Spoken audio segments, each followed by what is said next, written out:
2024 लोकसभा चुनाव से पहले समाजवादी पार्टी का फोकस है कि दलित मतदाताओं को जोड़ा जाए, जिसके क्रम में अभी 8 अक्टूबर को समाजवादी पार्टी मुख्यालय लखनऊ में बैठक हुई, जिसमें समाजवादी पार्टी के राष्ट्रीय सचिव त्रिभुवन दत्त के अलावा एनजी सरोज समेत कई ऐसे दलित नेता हैं जो इस समय समाजवादी पार्टी दूसरी साइड लाइन तैयार कर रही है और समाजवादी पार्टी का फोकस है कि दलितों को जोड़ा जाए। कल जो बैठक हुई उसमें बैठक में क्या निर्देश दिया गया और अखिलेश यादव जी ने क्या कुछ कहा? देखिए, निर्देश जो देने का काम किया हमारे राष्ट्रीय अध्यक्ष जी ने यही कहा कि पीडीए जो बना हुआ है इसको मजबूत करने की ज़रूरत है। जो कभी माननीय कांशीराम साहब, माननीय मुलायम सिंह यादव ने गठबंधन किया था, उसी के तर्ज पर हमें समाज के विभिन्न वर्गों को जोड़ करके और ख़ास तौर से दलित वर्ग के लोगों को पीडीए में जोड़ करके एक मजबूत ताकत बनाने की ज़रूरत है, जिससे आने वाले दिनों में इस मजबूत ताकत के बल पर संविधान विरोधी, लोकतंत्र विरोधी भारतीय जनता पार्टी की सरकार को उखाड़ फेंकने का काम किया जा सके। कांशीराम जी का 17वां परिनिर्वाण दिवस मनाया जा रहा है। आप तो कांशीराम जी के साथ रहे भी हैं, काम भी किए हैं, आंदोलन भी किए हैं, लोगों को जागरूक भी किए हैं। कुछ उनके साथ ऐसी स्मृतियां हो जो आप लोगों के बीच में बताना चाहें उनके संघर्षों को? देखिए, एक बार हम लोग दिल्ली में रामलीला मैदान में गए थे संविधान बचाओ यात्रा में।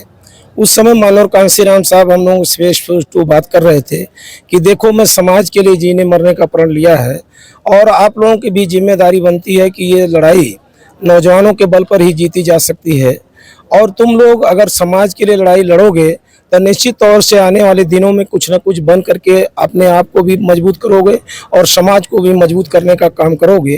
तो निश्चित तौर से वो उनका जो यादगार आज भी दिल में आती है कि साहब की ये निकली हुई वाणी आज सत्य है कि हम लोग नाच गाना ड्रामा करके समाज को जगाने का काम किया। उसका प्रतिफल है कि माननीय कांशीराम साहब के आशीर्वाद से त्रिभुवन दत्त जैसे गरीब समाज के बेटे को देश की सभी पंचायतों में पहुंच करके अपनी बात कहने का, आवाज़ बुलंद करने का अवसर प्रदान हुआ। ये माननीय कांशीराम साहब की ही देन है और निश्चित तौर से मैं ऐसे मसीहा को श्रद्धापूर्वक नमन करता हूं, उन्हें बार बार याद करता हूं और ऊपर वाले से ये प्रार्थना करता हूं कि ऐसे महापुरुष को इस धरती पर पैदा करें। जब भारतीय जनता पार्टी की जालिम सरकार समाज को बांट करके निश्चित तौर से समाज को दोबारा से गुलाम बनाने की साजिश में लगी हुई है, तो ऐसे समय में मसीहा माननीय कांशीराम साहब की राजनीति और उनके संघर्ष की याद आती है और याद आता है कि अगर आज वो जीवित होते शायद इस तरह का कार्य भारतीय जनता पार्टी की सरकार नहीं कर पाती। निश्चित तौर से समतामूलक समाज बनाने का ये कारवां अब तक बहुत ऊंचाइयों तक पहुंच चुका होता, लेकिन मैं भरोसा रखता हूं कि आज माननीय कांशीराम साहब के विचारों, लोहिया जी के विचारों को माननीय अखिलेश यादव जी लेकर चल रहे हैं। निश्चित तौर से आने वाले दिनों में हमारे मसीहा का सपना साकार होगा, ऐसा मुझे पूर्ण विश्वास है। समाजवादी पार्टी में आप हैं और जब दलितों को जोड़ने की बात चल रही है तो क्या लग रहा है कि समाजवादी पार्टी किस तरीके से दलितों को जोड़ पाएगी? मैनपुरी का उपचुनाव हुआ, घोसी का उपचुनाव हुआ, समाजवादी पार्टी को खासकर जो दलित मतदाता है उन्होंने बड़े पैमाने पर वोटिंग किया। देखिए, इस समय जो दलित के अंदर विचारधारा पैदा हो रही है, दलित किसी पार्टी से बंधा हुआ अब अपने आप को नहीं महसूस कर रहा है। दलित के दिल में, दलित के विचार में केवल एक ही बात आ रही है कि जो संविधान और लोकतंत्र की रक्षा कर सकेगा उसके साथ खड़े होकर के हम लड़ाई को मजबूत करने का काम करेंगे। और निश्चित तौर से आज कोई इसमें अतिशयोक्त नहीं है कि माननीय अखिलेश यादव जी संविधान और लोकतंत्र की लड़ाई सदन से लेकर सड़क तक करने का काम कर रहे हैं, समाज को भरोसा दिलाने का काम कर रहे हैं और ये कह रहे हैं कि बाबा साहब डॉक्टर अंबेडकर और लोहिया जी का जो विचार है, समाजवाद की साइकिल अब एक बाबा साहब डॉक्टर अंबेडकर के विचारों से चलेगी, दूसरा जो है लोहिया जी के विचारों से चलेगी। तो इस बात का भरोसा समाज माननीय अखिलेश यादव जी के ऊपर कर रहा है और भरोसा के साथ ही आज उनके साथ बड़े पैमाने पर चल पड़ा है। उदाहरण के रूप में मैनपुरी का चुनाव लीजिए, घोसी का चुनाव लीजिए, खतौली का चुनाव लीजिए, जहाँ पर दलित समाज के लोगों ने बड़े पैमाने पर समाजवादी पार्टी के पक्ष में वोटिंग करके भारतीय जनता पार्टी को एक बड़ी भारी चुनौती देने का काम किया, जो भारतीय जनता पार्टी के दिग्गज नेता आज अपने आप को सोचने के लिए मजबूर हैं।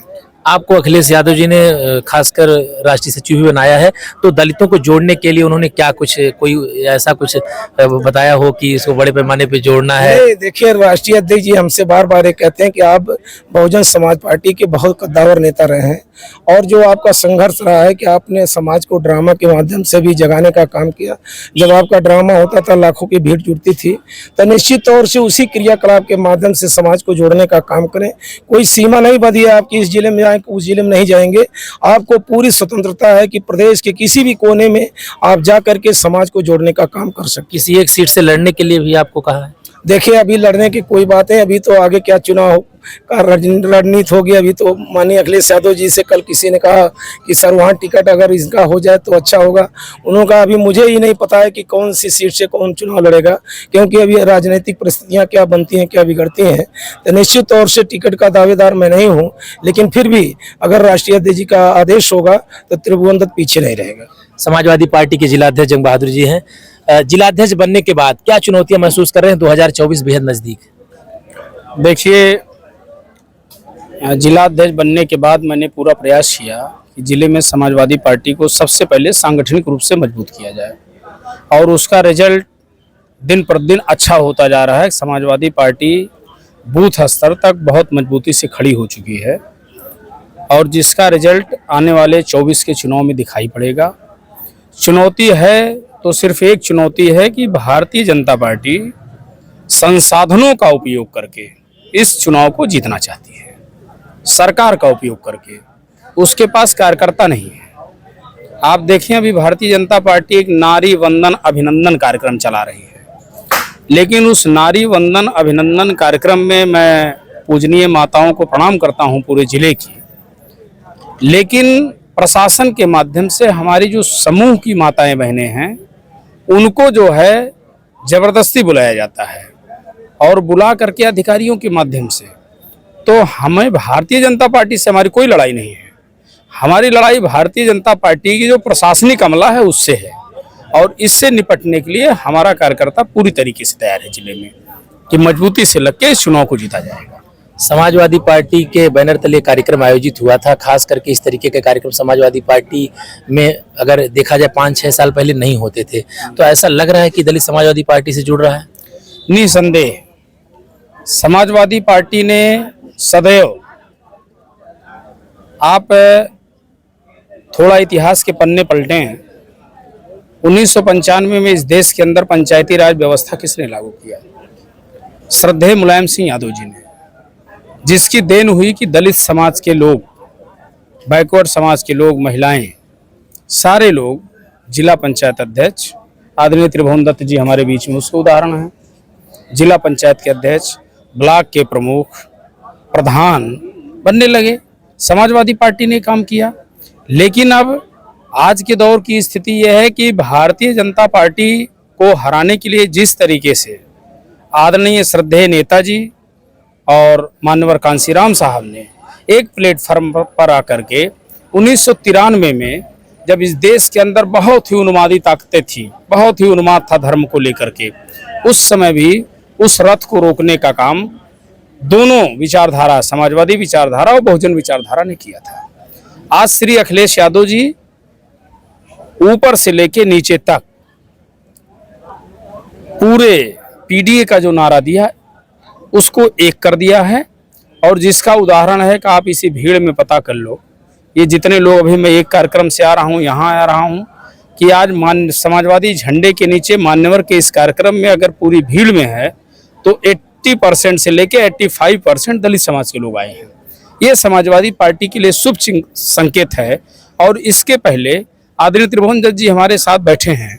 जब मैं घोसी के चुनाव में गया तो मैंने देखा तमाम बहुजन समाज पार्टी के कोऑर्डिनेटर आपके साथ आए और उन्होंने साइकिल की बटन दबाई, और जो इतनी बड़ी जीत, चाहे वो मैनपुरी की हुई हो, चाहे वो घोसी की हुई हो, ये जो इतनी बड़ी जीत का अंतर रहा, इसमें निश्चित रूप से हमारे दलित समाज के लोगों ने आदरणीय अखिलेश यादव जी में जो है समर्पण व्यक्त किया और साइकिल का बटन दबाया। और ये निश्चित रूप से आप मान लें कि अब समाज के लोग निचले स्तर पे पीडीए का गठबंधन गांव-गांव चल चुका है। सब लोग खड़े होकर के और 24 के चुनाव में भारत के संविधान को बचाने के लिए भारतीय जनता पार्टी को देश की सत्ता से बाहर करेंगे। तो अभी आपने समाजवादी पार्टी के जिलाध्यक्ष और समाजवादी पार्टी के राष्ट्रीय सचिव को सुना, जिनका कहना है कि 2024 के लोकसभा चुनाव से पहले समाजवादी पार्टी पीडीए गठबंधन, पीडीए राजनीतिक जो गठबंधन बना है उसको मजबूत करके जो संविधान बचाने की लड़ाई उसको लड़ेगी और भारतीय जनता पार्टी को देश की सत्ता से बेदखल करेगी।